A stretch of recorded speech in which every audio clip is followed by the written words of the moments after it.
everybody, welcome back to the channel. Today I'm doing an install on the 2021 Gladiator. I'm going to be putting in these Dynatrac ball joints, and to be clear, I've seen a couple other videos regarding these Dynatrac ball joints, and to be honest with you, they didn't show the full install. They made it look super easy and skipped probably the more difficult part within those installs, and that's on the passenger side. So everybody likes to show the driver side install, which is actually a pretty smooth install, but the passenger side install has a couple more steps to it, especially when you have this front axle disconnect within these new Gladiators and Wranglers. So this will apply for both your Wrangler and Gladiators and show you how to put in these Dynatrac HD ball joints. The thing about these is they're rebuildable. Ball joints will deteriorate over time, and unfortunately they're a lot of money, and very few companies offer the capability of rebuilding them. Dynatrac got these HD ball joints out, and to rebuild all 4 of your ball joints, it's $150. So your initial price is kind of expensive to start out, but $150 to rebuild them when you need to, and they're gonna last a lot longer because they're made with better quality parts than especially your OEM ball joints. I just pulled them off my Wrangler JL and put these on. The install went really well. I took my time. It took a long time, but we'll jump through this and show you how to do it real quick and get it done in an efficient manner. You're gonna need some tools for this, but let's jump into this ball joint install on this Gladiator, and I'll show you what you gotta do. Okay, for step 1, just because this is the part that nobody shows. This is your FAD, or your FAD, or your front axle disconnect.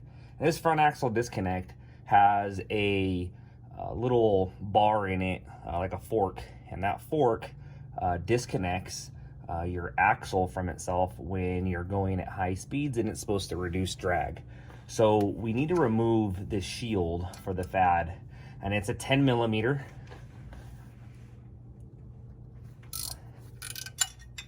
Okay, so once you have all 4 of these bolts out, I'm gonna go ahead and put them together with the shield so that I don't misplace them. And then I'm gonna disconnect the FAD electrical sensor. For that, it's just like a little clip on top that you have to pull out.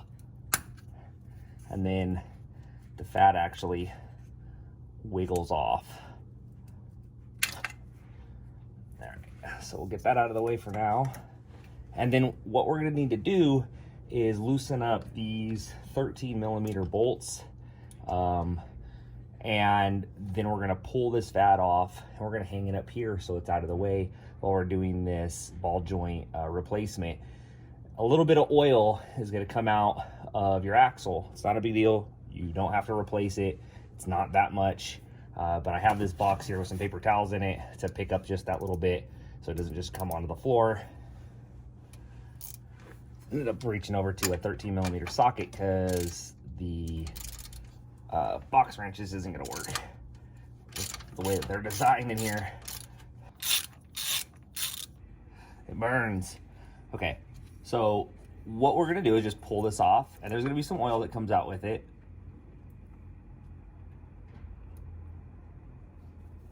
And then there's that fork that I'm telling you about. And what it does is it holds on to this little ring right here, and it slides it left and right to basically connect your drive shaft to the middle. So what I'll do is I'll hang this guy up here away from the brake line, and I'm gonna use a, I'll end up using a bungee strap to strap this up here. Oh, that's why they're not lined up at all. I'm gonna have to, before I pull it out, I'm gonna have to rotate it a little bit to get it to slide on, because it is not lined up right now. But anyways, that's basically the gist of it. I mean, it's nothing crazy. Just a little bit of oil comes out from this little pocket right here. Not enough to have to replace. And you just leave this unsecured. I'll wipe off the face of it before I put it back on, and then I'll put the panel back on after I put the drive shaft back in to make sure everything's lined up correctly. My next step will be to loosen up the lug nuts so I can pull the wheel off. Kind of a pain in the ass when you're going to remove these, but I do have all 5 of my lug nuts as Loktite lug nuts. They look nice and make it really difficult to steal expensive wheels and tires, especially such as these Terraflex Nomad wheels. But those are all loosened. I'll go ahead and jack this thing up off the ground now.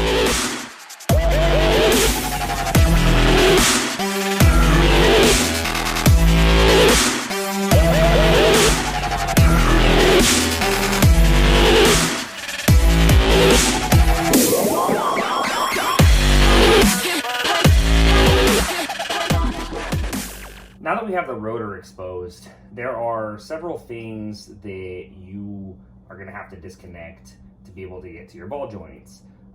What you could do, and I don't recommend it, is disconnecting your tie rod and drag link. These are keeping your rotor straight right now. When you go to torque on things, it won't move on you.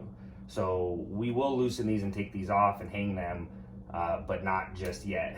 The other thing is this spindle nut that's connected to your axle shaft, and what that would do is it would allow you to be able to pull off all of this and then pull out the axle shaft. What we're going to attempt to do on this one is remove it without loosening up this spindle nut and take the whole piece out together. And there is a little bit of resistance in there because there is like a weather fitting essentially, so that oil doesn't come out. So it's kind of tough to pull it out. Might be a little bit hard to drag that out. I did it without on the Wrangler JL. It was still kind of tough.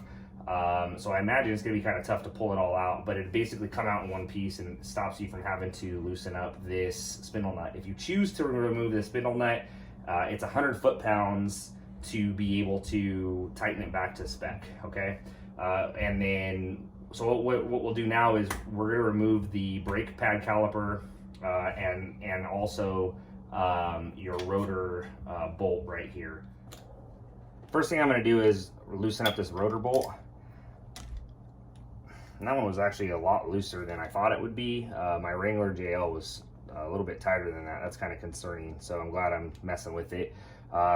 This thing's at 15 foot-pounds when you go to tighten it back up.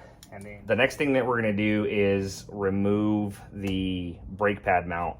And that's gonna take a 21 millimeter and a breaker bar, because these are at 148 foot-pounds. So they are on there rather snug, and it takes a good turn to get them loose.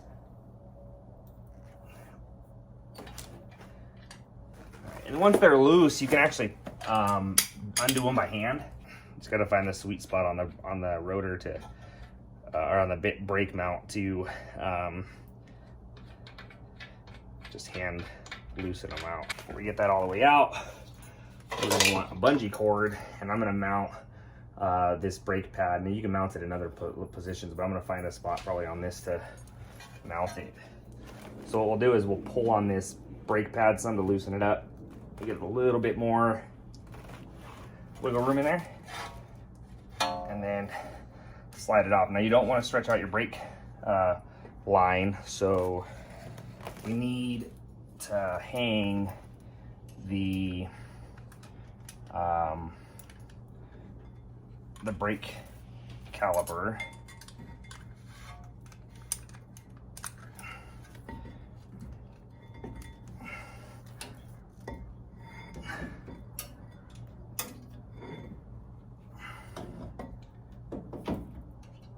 so I'll hang it right there. The brake line won't stretch out, and it's also out of the way.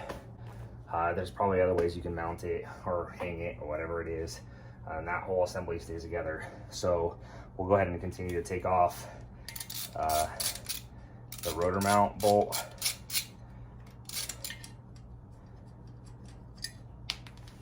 Put that aside. And then what I like to do with all of this stuff is clean it all up, because it is kind of rusted already.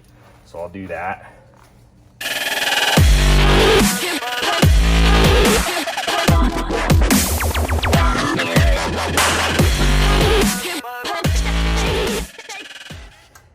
now that we have that that T30 bolt out, we'll go ahead and remove this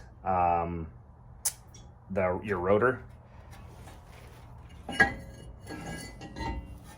What I've already done here is I have loosened up these 12-point bolts that are on the back. There's 3 of them, one on this side, one on this side, and one on this side, and we'll be able to pull the whole axle shaft out. I've also taken off and hung the drag link and tie rod, and to be able to do that you need a 22mm box and a 10mm box to make it so that the end of these joints don't rotate on you as you loosen up the bolt. So that 10mm is going to sit on top up here and then your 22mm is going to ratchet it loose. And once it becomes loose, the bolt kind of wants to spin because it's not so locked in. So you'll just use that 10mm to counter it so that you can get it all the way loosened up. So a 22 and 10, as well as the 13mm 12-point for these long bolts that are holding in your axle shaft. So we'll go ahead and remove the brake shield, and that's going to be a 10mm. And these aren't on very tight, so they don't take a lot.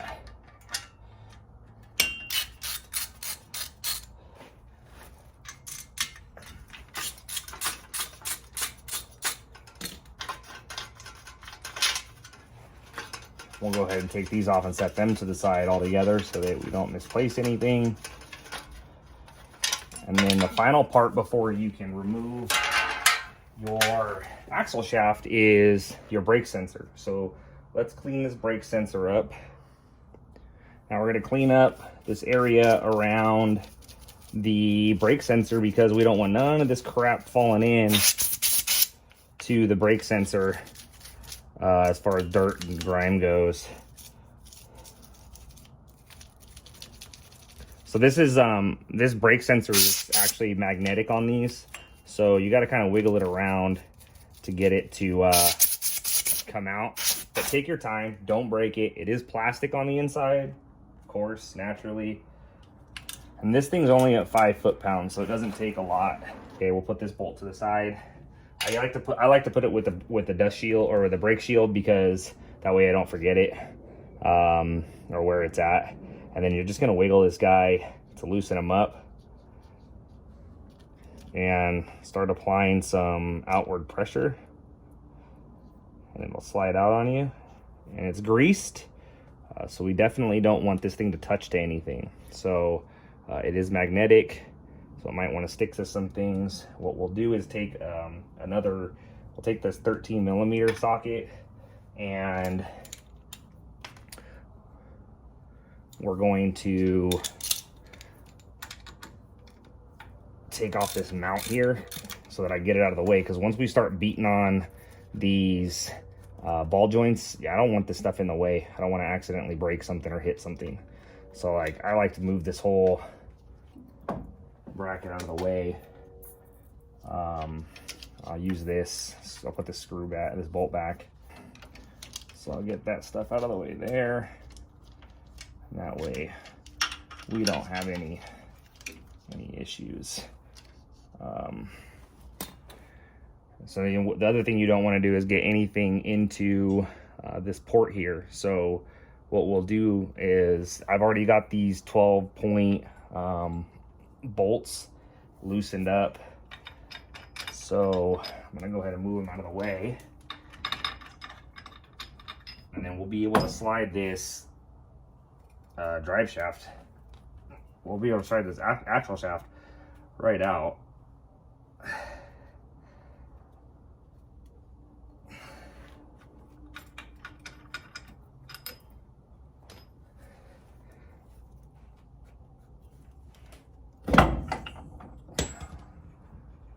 Came out pretty easy. And then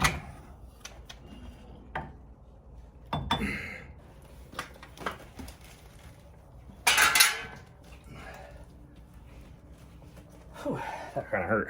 Get this out of the way. So now we've got all this disconnected, and the job to do is to get this knuckle off. What we got to do is basically beat the crap out of this point. I usually beat the crap out of this side, and then on top here, using one of these weighted hammers so I don't hurt anything. And you gotta knock the crap out of it, but only after we remove these castle nuts and then the retaining pins. So we'll remove those, get those out of the way, and then we'll reverse this top castle nut so that when it falls to the castle nut. Then I put the cotter pin back in so that it doesn't loosen, because if you start beating the crap out of this, the castle nut will actually just wiggle off. So you need the cotter pin and then the castle nut turned upside down, and it'll hold it in the right spot so that this will actually drop out of place and it won't damage anything. So that's what we'll do coming up here. But the first thing that I want to do is spray this guy down with some WD-40 to kind of loosen it up. I'll spray some WD-40 on here to let it kind of soak in while I get these cotter pins out and loosen up these castle nuts. Now the Dynatrac kit gives you brand new cotter pins, so you don't really have to worry about saving these any more than just to put the top one back in so that it'll hold the castle nut in place for you while you knock this knuckle out of place. And they give you new castle nuts and everything, so it's really nice.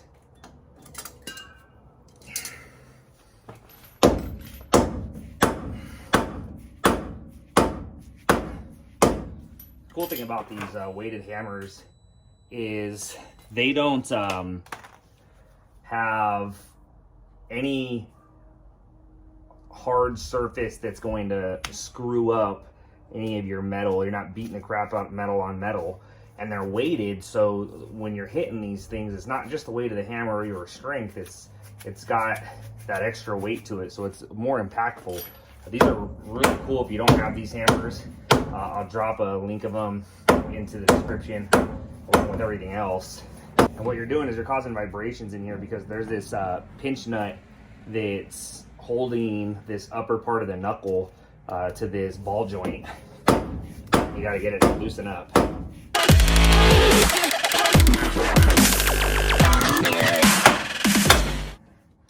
All right, so now it's out, and as you can see, it didn't go crazy because we have this castle nut in here. So what we can do is pull the cotter pin out, take the castle nut off, and then we don't need any of those, but we do need this little slip joint so that we can use it with our new ball joints. My vehicle is pretty new. I have taken it off-road quite a bit, but keep it pretty clean.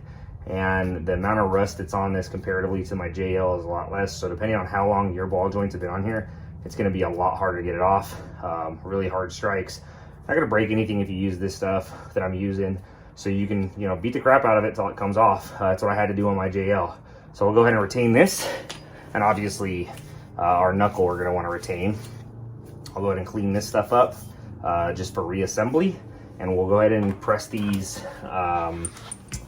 ball joints out. So ball joint presses are a little bit confusing. They have several pieces if you get a bigger kit, just for different sizes for being able to press out different size ball joints.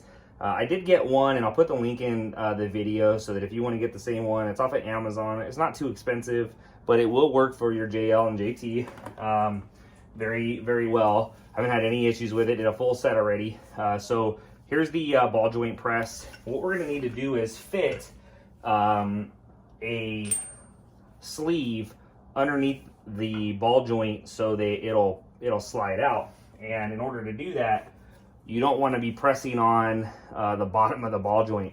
So you need a cup to go onto your mounting position, or whatever the end of your axle's called right here. So it's basically gonna mount up here, and then we're gonna put a mounting plate underneath it, and then that ball joint is gonna pop out underneath here because the press has a hole, well, it should allow it to fall out. So you're gonna need a breaker bar. I would highly recommend just using a breaker bar. and a socket to be able to just turn this thing in. So let's get it set up. Well, we're gonna press out the top one first and then the bottom one, and you'll see why. I'm gonna loosen this thing up some. So you want to hold the bottom of this guy in place. And there's little grooves that the press will sit into so that everything lines up, because this thing's gonna have quite a bit of pressure on it, so you want to make sure all your pieces are lined up the proper way. So I got the bottom of this thing sat, and I'm gonna hold it like this while I press down the top to make it snug.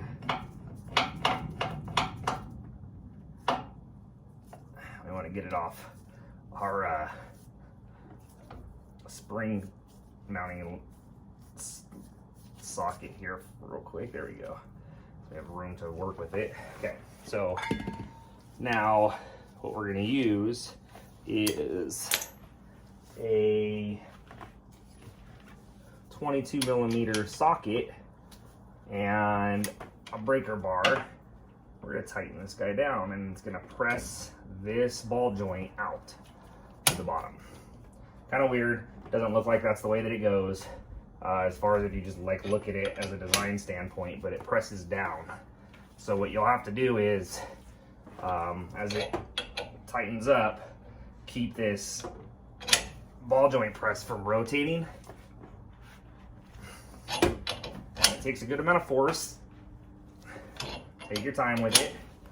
As you can see, if you look here, you'll see it start pressing down. Let's get this thing. All right, you'll see it start pressing down. It already has gone down a good amount, but as you get closer to the bottom and it loosening up and coming out, it is going to become easier to move. As far as like when you're rotating this press, it's gonna feel easier and easier. And this whole thing's gonna drop down, so don't freak out.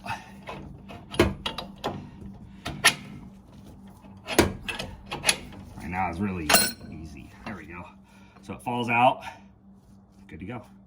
That's one. Now we'll do the bottom, and I'll show you how to do that. So for the bottom ball joint, what we have to do is the same exact thing. We'll set this guy up, and then what we have to do is slide the top of this press through the top ball joint mounting location, and that's why we do the top one first. And then when we go to install these, we're going to install them in reverse order so that we can do the exact same thing that we're doing right now without running into any issues. Because if you install your top one first, you're not going to have the ability to install the bottom one. It'll be way too in the way. Okay, so same thing, 22 millimeter for this one, for this specific press, and we're going to rotate it until it pops out. And yet again, it will fall out just like the top one did. All right, bottom one's out. Let's clean it up with some brake cleaner. And we'll clean it up with some brake cleaner. And we will show you how to install these Dynatrac ball joints. Okay, Dynatrac ball joints. They come with these very nice snap rings that are kind of a pain in the butt to put on. I'll show you how to do that.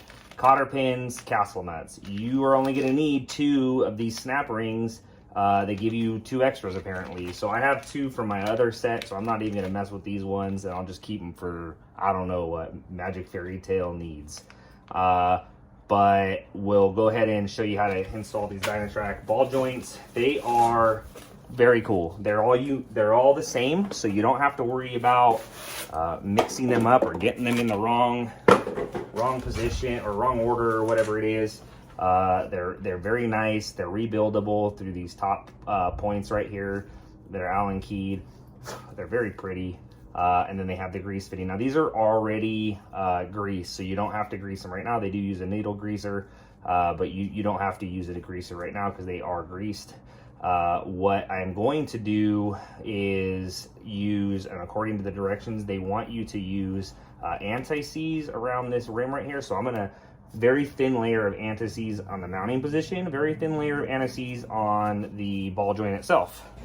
All right, so I've got this MMC 77 copper-based anti-seize. I really like it. I've used it on several applications. I've had no issues with it, and it stays on the vehicle really well.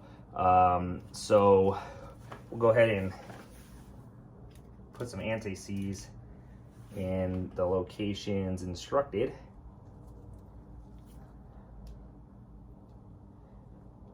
And I take my time with this kind of stuff because why rush? And then the only thing special about these is you have to orient them. Like I said, they are all the same, so you don't have to worry about putting the wrong one in the wrong location or the wrong side. They're all identical. But what you want to do is make sure that this grease fitting is facing forward on your axle. So both sides of the axle, you're going to make sure that these grease fittings are forward. That's their only instruction as far as what might get you into some trouble with installation. So we'll go ahead and lightly coat these 2 points as well so that it slides in like butter, and it will slide in like butter.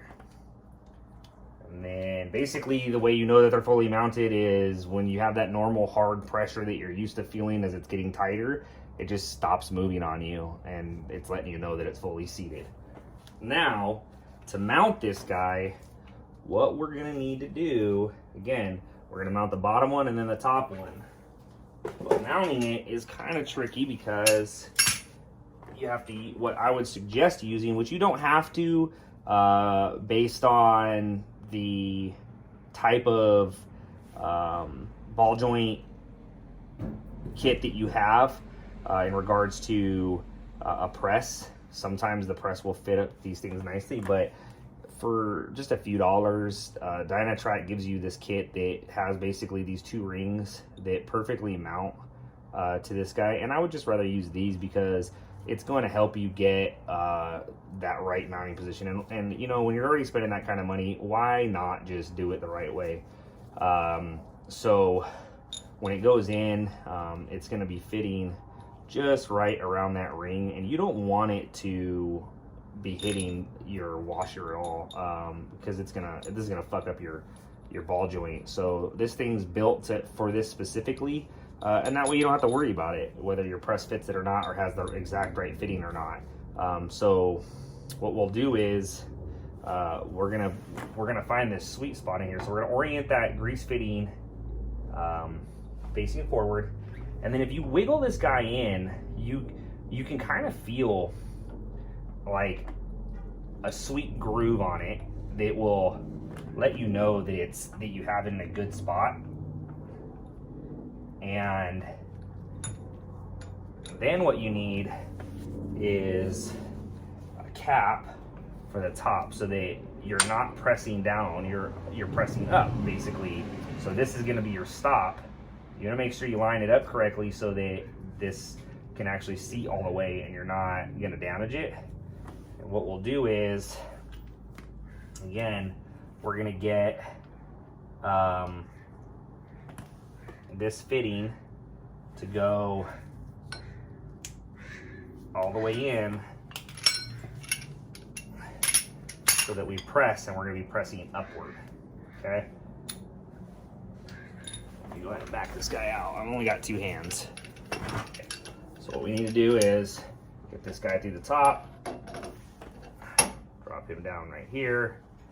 Then we need to get this fitting in there. It's kind of a trick.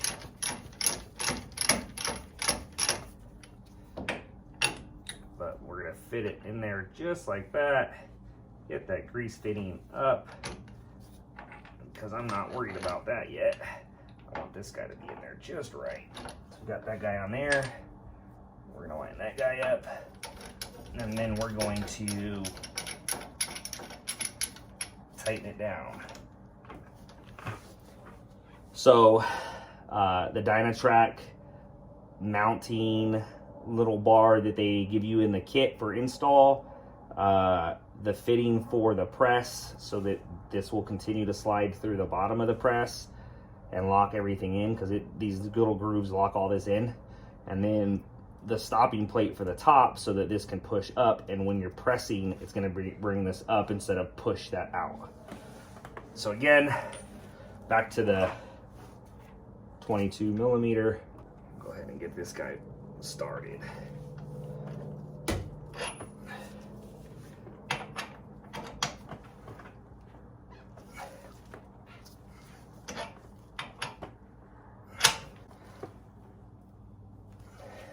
Take your time. Rotations are important. We want to make sure that this thing installs correctly, because you really only get one shot at it. So I like to go nice and slow until it's fully seated. And if this starts to rotate on you because you didn't put enough pressure on it like me, just back it off a little bit. You'll be able to tell that it's fully seated because it'll be pretty much 100% flush with the bottom of this bracket. For the top one, there's a recessed portion where it slides into, and you're gonna have to wait till it stops to confirm that it's fully seated. So we'll go ahead and back this guy off now. And for this guy, the unique part is that you don't have to rely on the snap ring, because the way that it's designed is there's no snap ring that's going to get on there. The top one will be flat, so you can mount a snap ring to it, but this bottom one actually tells you that you don't need to mount a snap ring to it. So that one's fully seated. We'll go ahead and install the top one now. Same process. We want to get these guys in straight. So for this one, what you need is this pressure mounting when you actually mount the knuckle back up to it. But for the press, same thing. Get this for this kit, we're gonna get this disc that has several fittings on it, and we're gonna put this guy on there like that. We're gonna make sure that our top is where it should be.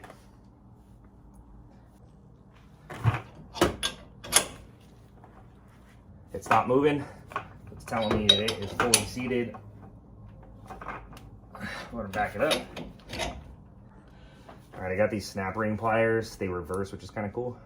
So they go from out to in, so they hold open. But I got them at Harbor Freight, and they're just big enough to work for these snap rings right here.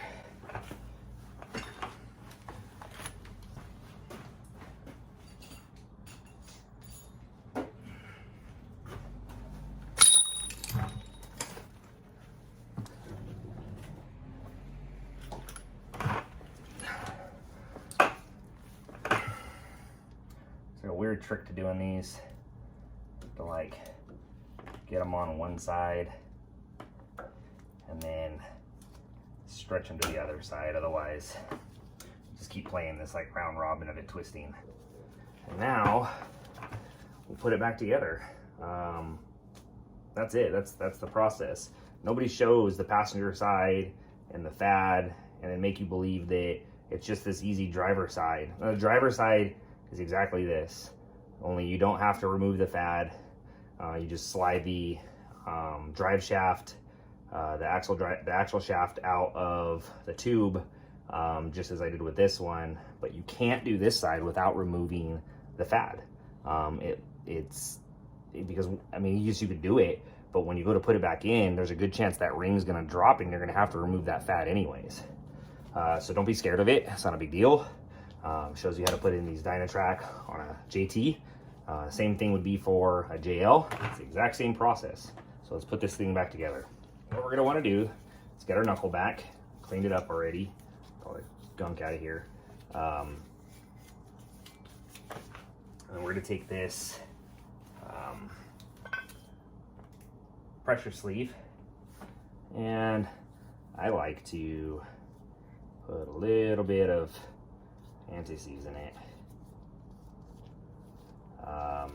just to kind of help in the future. If this thing has to be removed, it'll just kind of more or less slide off rather than rust. Over time, I don't imagine I'm going to be removing these anytime soon, but if I ever need to, I'm just going to make it that much easier. So we're going to take this pressure sleeve right here, and we're going to put it in where it meets this flat edge to flat edge. So we're going to slide these on here, and then castle nut. Okay, so it's very vital to have a torque wrench when you're working on your vehicles. So we're gonna go 15, 55, 35. Weird, I know. And then it's most likely that your castle nuts are not going to line up with the holes for the cotter pins. So we never want to loosen. We're going to tighten them just enough to be able to line up with the closest hole, whether it's the top one or the bottom one. On my JL, the bottom ball joint castle nut met up with the bottom hole on the ball joint, and on the top, the castle nut met up with the top hole on the ball joint. So wherever it is, just use that. So we're using a 22mm socket for these castle nuts, and we're going 15 pounds of pressure on the bottom first. That's 15.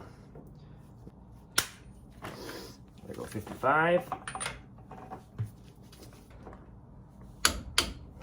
And then 35. Okay. So now, if we look in here, we can see that our castle nuts not quite met up on the top. It's a little bit in the wrong position. I'm going to move this castle nut just enough to be able to get this little bar out of the way. Now obviously this is going to change your pounds per foot, but you don't want to loosen it to get it there, because then you're not meeting your goal. So now both of those are lined up. We'll go ahead and slide these cotter pins in, and we'll bend these out. The cotter pins are in. Our next step is to go ahead and put our axle shaft back in. So I had my vehicle re-geared back in the summer, and I'll tell you what, man, the guy that did my re-gearing did a fantastic job. That's why that axle shaft fucking flew out on me. It just basically slid right out. This dude he had that shit well lubricated. So I'm gonna slide this guy back in. We just gotta make sure that our orientation for our brake sensor is in the right place. And you don't want to break this little shield here. It is plastic.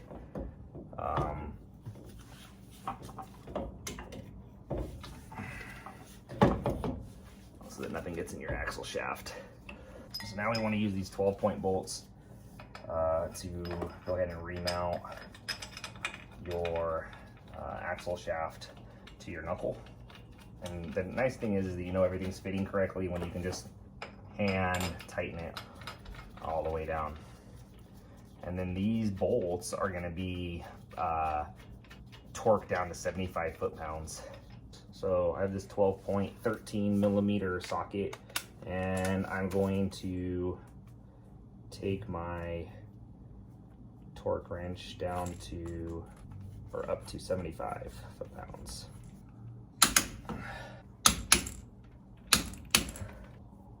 Now I am going to reconnect my brake sensor.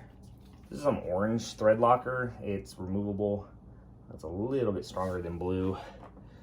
Not as strong as red. Go ahead and put that on there. This is going to go down to 5 foot-pounds. So I have a little tiny torque wrench here that I'm going to set into I got set to 60 inch-pounds because that's 5 foot-pounds. There you go. That guy's on. Now the next step is going to be to mount the brake shield. This is going to be 10 millimeter. And I just tighten until they get kind of like a gummy feel to them. And now we need to mount the rotor back on. But before we do that, what I'm going to do is I'm going to remount my tie rod and drag link.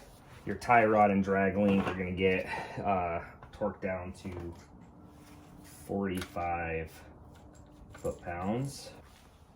But what we'll need to do first is get the 22 millimeter and the 10 millimeter, tighten it down so that this doesn't rotate on us when we try to torque it.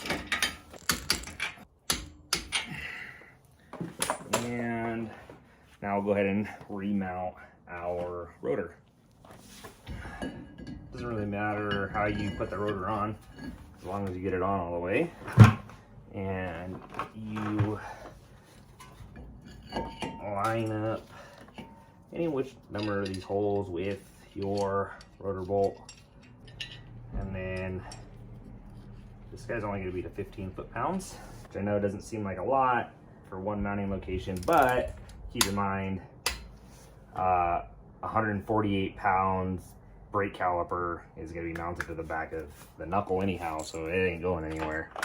Put that brake back on, and then we're going to put the fad back in.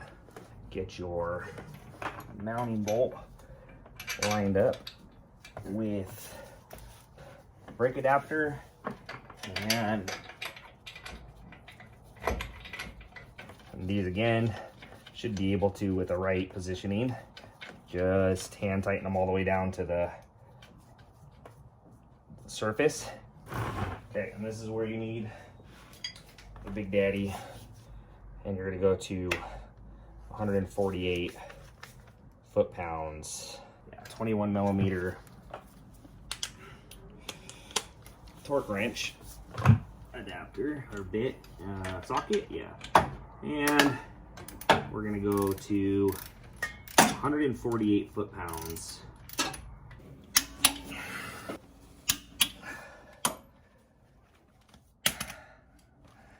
The only thing left to put together on this now is the wheel and the fad. All right, we're gonna put this fad back in, and it's really easy. What we need to do is just ensure that when we put it in, we basically get this, little arm onto the ring. All right, so let's get that ring on and then mount it up. These are 13 millimeter bolts. And yes, I know I'm underneath a vehicle that's on a jack stand. I also have, I have a jack stand, a lift, and a tire redundant, so that if anything were to fail, I would have multiple ways of not getting killed. So anybody that has safety concerns, put your mind at ease. I'm not doing this recklessly. Just wanted to give you guys a good view of what it is to do here.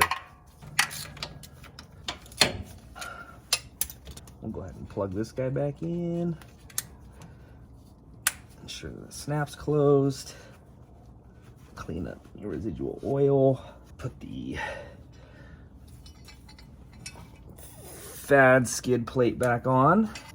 These guys here are 10 millimeter.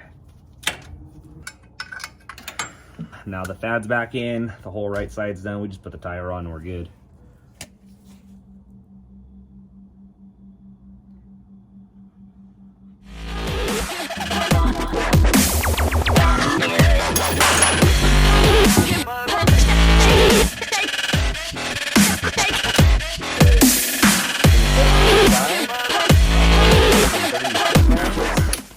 These lug nuts.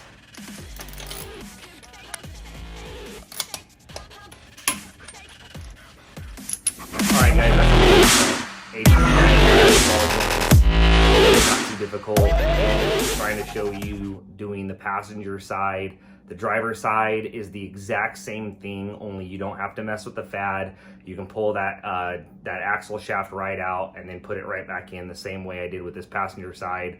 I just wanted everybody to have the confidence and understanding of how to deal with the passenger side of your JL or JT, because none of these videos are really addressing that. They're just showing you the driver's side install and saying, hey, it's super easy. Again, it's still pretty easy, but I want you to know that you need specific tools and a specific process to be able to accomplish this the right way. Otherwise, you're gonna fuck up your vehicle and, you know, not know why, because these videos aren't showing that kind of thing. So again, thanks for watching. Like and subscribe to the channel. I'll drop all the tools in the description box, along with a couple links for specialty tools like the ball joint press. But other than that, thanks for watching. Like and subscribe, and check out the Trail Till Now as I get that series going. Thanks guys, we'll see you on the next one.